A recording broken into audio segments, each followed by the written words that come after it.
How are we doing today, ladies and gentlemen? And welcome back to another edition of Cubs Daily. My name is Steven Ryan. The Cubs get back on track with a very convincing 9-0 dominating complete team victory. We'll go over all that stuff and more. We appreciate everyone who has hopped into the channel, watched the video, liking it, subscribing to the channel. You all are the absolute best. Let me know in the comments down below. Do you think we should sweep the Pirates? I know it's not necessarily possible, but this is where good teams really show off their muscles, right?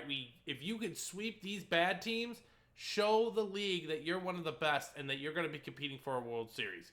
Again, I always like to say I aim for 2 of 3, but you know what? I'm thinking the Cubs should sweep these guys. I know we face Paul Skeens Thursday, but we are better than them, and we are significantly better than them. So we need to take all 3 of these before heading to Milwaukee against the Brewers. So I want to hear your guys' thoughts. Sound off in the comment section below.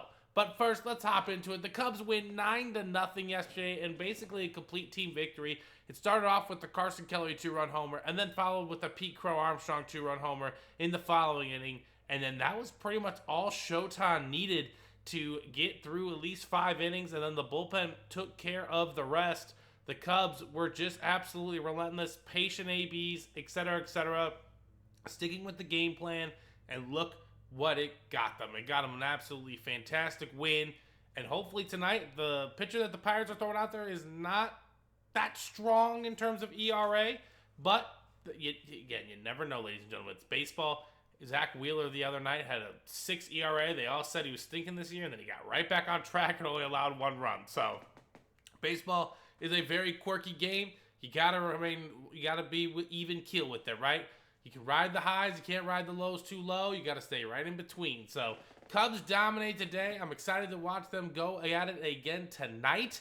We'll talk about a few keys to this game that I think really led the Cubs to some great success. But obviously, it starts at the top. Ian Happ and Kyle Tucker doing their thing, followed with another, I believe Seiya went yard as well in this one. An absolutely fantastic game from him and the boys. So, Cubs again, like I said, 9-0. Absolutely dominating performance.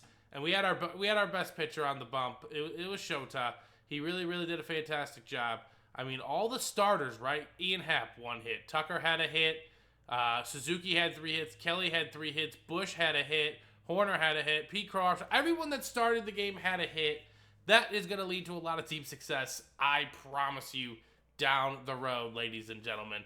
And so this team looked absolutely fantastic last night. Remember the problems that we were talking about before? How they looked, during the regular, against these really good teams.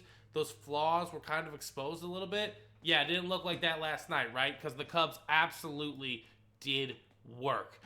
I'm going to hold precaution on this next part, okay? Because Shota did leave the game in the 5th inning with leg cramping. I'm not sure if it was due to the weather, due to the situation at hand. The Cubs had the game in complete control by then.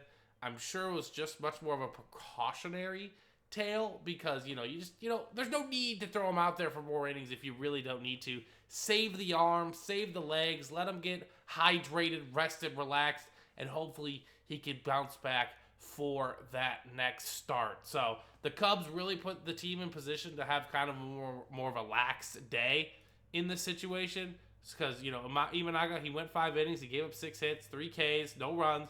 Then Palencia came in, Thielbar and Cosgrove, guys, all shut the door on the remainder of this one. And that was all she wrote there in Pittsburgh. Again, very clean, 9-0 victory. Cubs absolutely in a dominating fashion. So Imanaga did have a cramp in his leg, but he hopped back up. And he didn't hop back up. They took him out of the game. Precaution.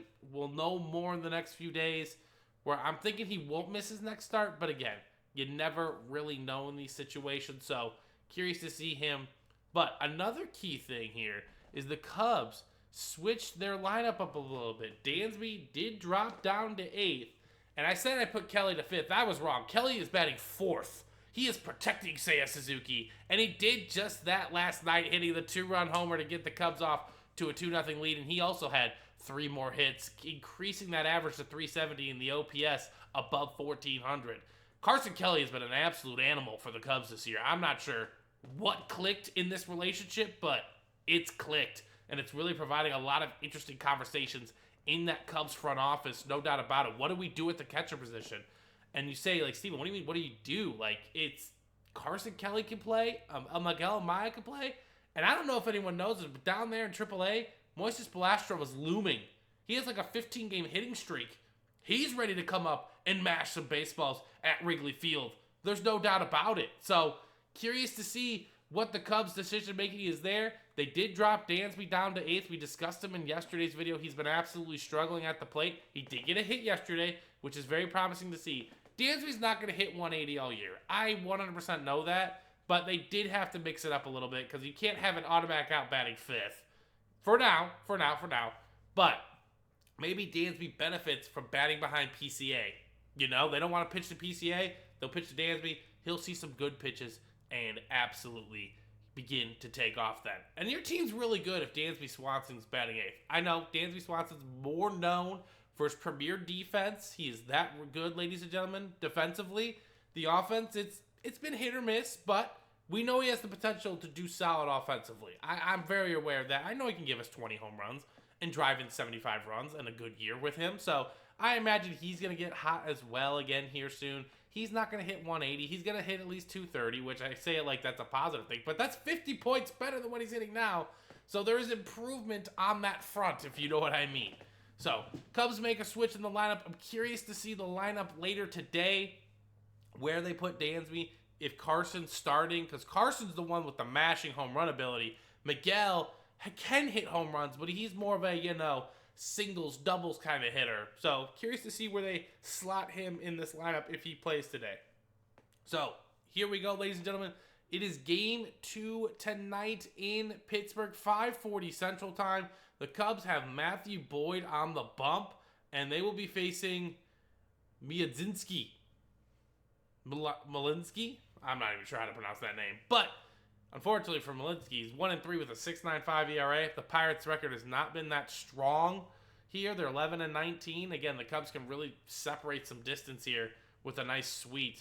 But Matt Boyd, who's been absolutely sensational for us, is going on the bump. So, again, the Cubs should get another victory today. Again, shoulda, woulda, coulda. You got to go out there and play the games, ladies and gentlemen. That is how it goes.